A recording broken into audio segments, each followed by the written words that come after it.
parami na ng parami ang mga bumibili ng 20 pesos per kilong bigas sa mga kadiwa ng Pangulo. Si Vel Custodio sa detalye live. Vel? Rise and Shine, Diana, patuloy na lumalawak ang 20 Bigas Meron na program.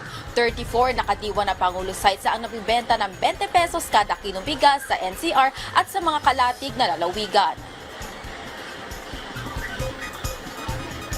Bukod sa Luzon, 19 na lugar na rin sa Cebu ang nadagdag sa nagtitinda ng 20 Bigas Meron na program.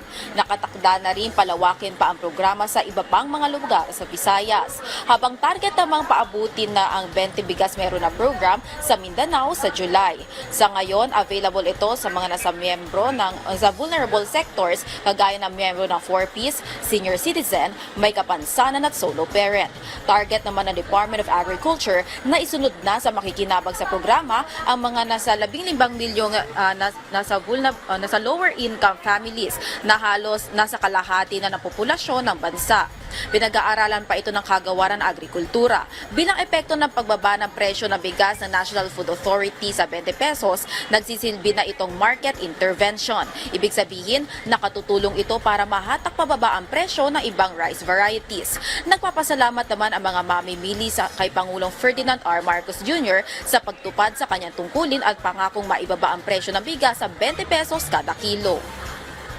Instead na, kumbaga, ito mura nga yung bigas. So, mas makakabili ka pa ng upang ulam. Maraming salamat po, Presidente BBM, sa tulong nyo na ito. Malaking tulong po yan sa amin. Kasi ako po, balo na po ako, tapos meron pa akong anak na may depression. So, malaking tulong na po. Kaya hinahanap ko po ito.